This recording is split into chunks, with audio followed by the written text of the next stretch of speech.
கொடுத்திருக்கு? ஒரு கிளிய வளர்த்து பூனைகிட்ட கொடுத்திருக்காரு. பூனைகிட்ட இல்ல, புலிகிட்ட கொண்டு கொடுத்திருக்காரு. இங்க பாரு, எங்க அப்பா முதலாளி வீட்டுல தான் இருக்காரு. முதலாளி வீட்டுல சரியான சாப்பாடு போட்டுப்பாங்க, நல்லா தின்னுட்டு வருவாரு. அப்படின்னா என் அப்பா பிச்சைக்காரன் சொல்ல வரியா? எங்க வீட்டுல ஒரு தேங்காய் எடுத்து லட்டு மாதிரி விட்டுட்டு இருந்தாரு. அதை பார்த்த முதலாளி, நீ யாருக்குடா போய் பிறந்தான்னு கேட்டு கேவலமா கேக்குறாரு. அப்படி என்ன கேட்டாரு? யாருக்குடான்னு பிறந்தா, நீ மனிதனுக்கு பிறந்தாயா இல்ல நாய்க்கு பிறந்தாயான்னு கேட்டாரு. நீ போய் சொல்ற பத்துக்க. நானா போய் சொல்ல போறேன்? ஆமா, இவர் பெரிய அரிச்சந்திர மகன், இவருக்கு வாயில பொய்யே வராது. அத போய் நீ ராணி, உனக்கு கெட்ட பெயர்களாம் வாங்கி தராரு. வேற எந்த கெட்ட பேர் இல்ல, உன்னை காதலிச்ச பாரு, அதான் மிகப்பெரிய கெட்ட பேரு.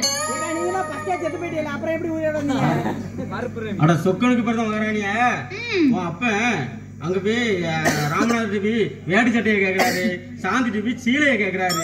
இப்படியா பிச்சை எடுத்துட்டு இருப்பாரு ஒரு மனுஷன்? ஏன் உனக்கு அவ்வளவு ரோசம் வெக்கம் மானம் இருந்தா ஒரு சேலை எடுத்துதா பாப்பா. போயிருந்தானே ஆத்தாக்கரைக்கு போயிருந்தானே, எந்த கழுதையும் வரலையே. அங்க எதுக்கு போறேன்? துணி எடுக்கதா. ஓஹோ, இப்பதான் கதை புரியுது. அங்க போய் எவ்வளவுக்கு சேரியாவது எடுத்துட்டு வந்து என்கிட்ட கொடுப்ப, நான் அதை கெட்டிக்கிட்டு தெரு தெருவா போகணும். அவ்வளவு நான் என்ன அவளுக்கு மாப்பிள்ளைய கூட்டிட்டு வந்து ஏன் சீலைய உரியணும். அதான என்ன யோ, அதோ எங்க அப்பா வர மாதிரி தெரியுது. அப்ப கதவு புடிக்கிறீங்க. ஏய் சிங்காரம், பணங்கொட்ட தலையா, உனி இந்த பக்கம் வரக்கூடாதுன்னு அன்னைக்கு தானே நான் வதச்சேன். தலைவா, உனக்கு தான் தலை பணங்கொட்ட மாதிரி இருக்குது.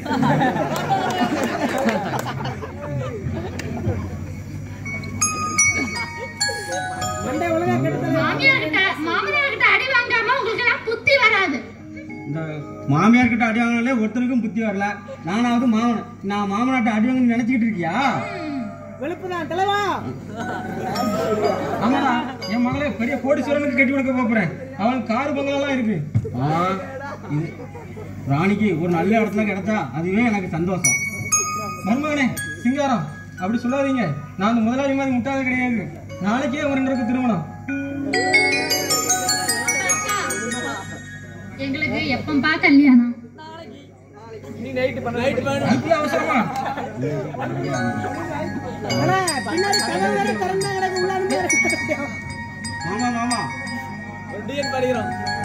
மாமா மாமா பத்தே மாத்திர உங்களை மாதிரி ஒரு அழகான ஒரு முண்டத்தை கட்டு. 10 மாசம் வேண்டையா? 8 மாசத்திலே 10 கையில கொடுத்துட்டா போச்சு.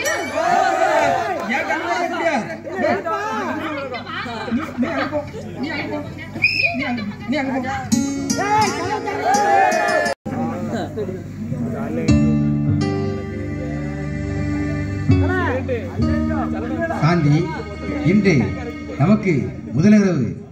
எனக்குத்தான் முதலிரவு, உனக்கு இது முதலிரவே இல்லை. ஏனென்றால் உனக்குத்தான் கண்ணனோடு பலமுறை உறவு இருக்குமே. தாலி கட்டிய மனைவிட பேச வேண்டிய பேச்சா இது? தாலி கட்டினேன் தவிர உன்னை நான் தாரமாக ஏற்கவில்லையே. ஏன் திருமணம் செஞ்சீங்க? உன் திமிரை அடக்க, உன் அகம்பாகத்தை ஒடுக்க, உன் ஆணவத்தை அழிக்க. உனக்கு நான் என்ன பாவம் பண்ணேன் உங்களுக்கு? அத்தை மகன் நான் இருக்கும் பொழுது ஒரு பரதேசி பையனை காதலித்தாயே, அது பாவம் இல்லையா? இல்லை, என்னை ஒரு நாயின் கேவலமாக நடத்தினாயே, அது பாவம் இல்லையா? எஸ்டேட் பக்கமே என்னை வரக்கூடாது என்று சொன்னாயே, இன்று என் அனுமதி இல்லாமல் யாரும் எஸ்டேட்டுக்கு வர முடியாது. அது உங்களால முடியாது. சொத்து அனைத்தும் என் தந்தைக்கு சொந்தமானது.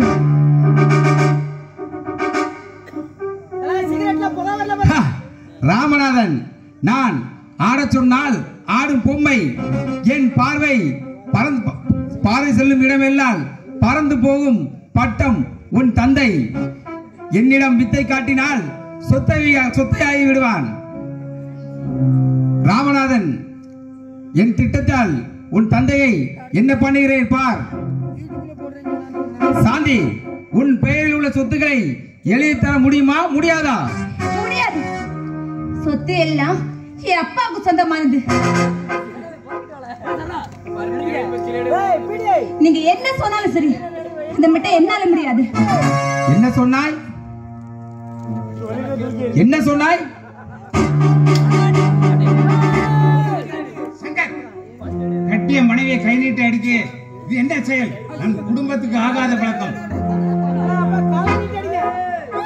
மிஸ்டர் ராமநாதன், இவளுக்கு நான் கணவனாக இருக்க வேண்டுமானால் உமது ஆஸ்தி அளவதும் எனக்கு சொந்தமாக வேண்டும். தாலியை கட்டி அடுத்த நிமிடமே என் ஆஸ்தி எனக்கு உனக்கு சொந்தமாகிவிட்டது. தாலி கட்டி சட்டப்படி தாலி கட்டினேன் தவிர சட்டப்படி உரிமையாகவில்லையே. காரணம்? என்னை கை கட்டி கை நீட்டி பேசியவர்கள் என் கட்டளைப்படி நடக்க வேண்டும். அதற்கு உங்கள் சொத்துக்கள் எனக்கும் என் பெயரை எழுதி தர வேண்டும்.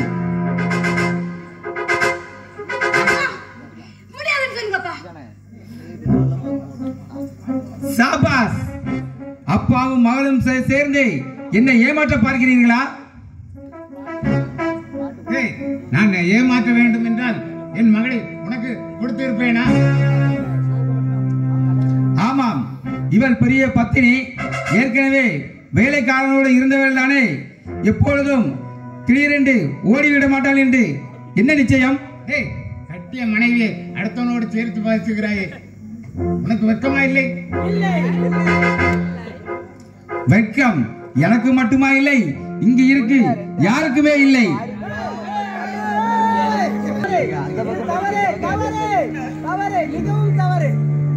அப்பா, இந்த கொடுமை எல்லாம் என்னால பார்த்துட்டு இருக்க முடியாது. பெண் என்றாலே கொடுமையெல்லாம் பொறுத்தாதான் பொருள் என்று பெண் என்று பொருள். பொறுமையை நம் குடும்பத்தின் அடையாளம். மிஸ்டர் ராமநாதன், முடிவாக என்ன சொல்கிறீர்கள்? உங்கள் சொத்தை எனக்கு எழுதி தர முடியுமா முடியாதா? உனக்கு சொத்து தானே வேணும்? நாளைக்கே என் ஆஸ்தி அனைத்தும் உயில் எழுதி வைக்கிறேன். நீ நல்லவனாக நடந்து கொள்.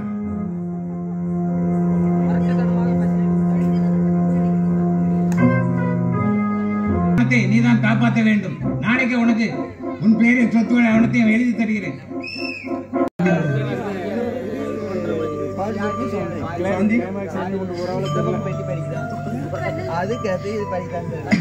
சார் இருக்காங்களா?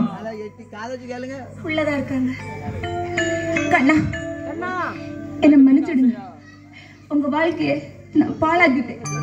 என்ன மன்னிச்சிடுங்க கண்ணா. சாந்தி, நான் தான் உன்னிடம் மன்னிப்பு கேட்க வேண்டும். பாலும் பலரசத்தோடு மாளிகையில் வாயிலும் உனக்கு நீ எங்கே? உண்ண உணவின்றி இருக்க இடமின்றி வறுமையின் அந்தஸ்தில் இருக்கும் நான் எங்கே? கண்ணா, காஃபி எடுத்து தருவா?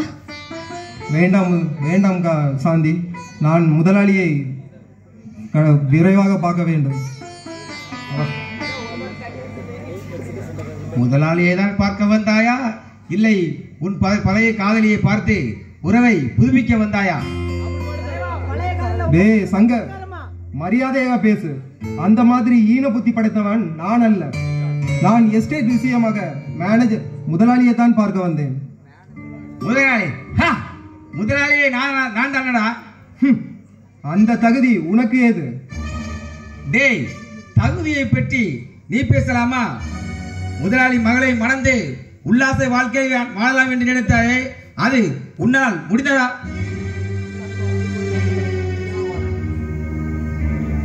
அத்தா, ஏன் இருக்க வெறுப்ப அவங்க மேலேயே காட்டுறீங்க?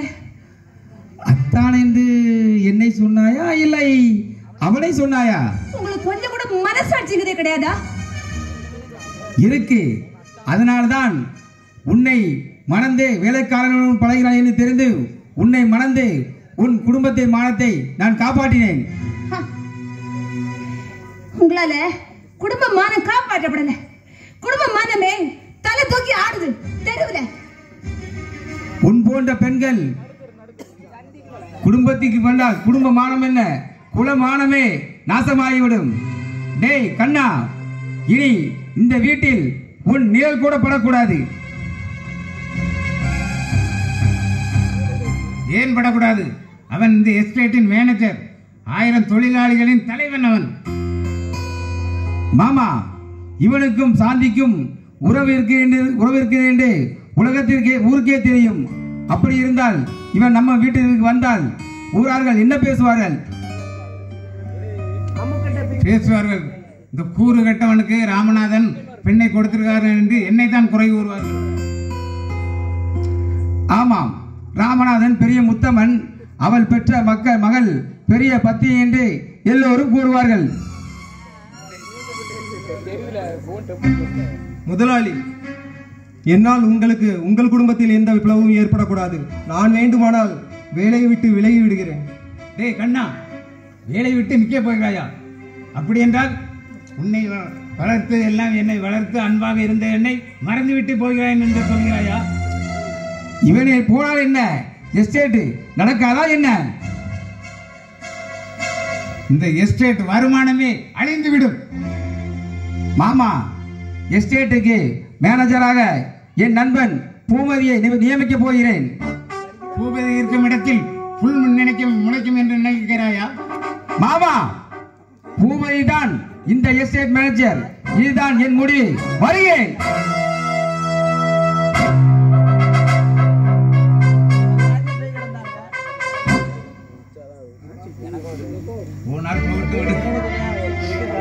முதலாளி, நீங்கள் மட்டுமா தினம் தினம் கொடுமையை அனுப்பியிருக்கிறீர்கள்? எந்த பாவம் அறியாத சாந்தி அல்லவா அனலில் விழுந்த புழுவாக ஒவ்வொரு நாளும் துடித்துக் கொண்டிருக்கிறான்.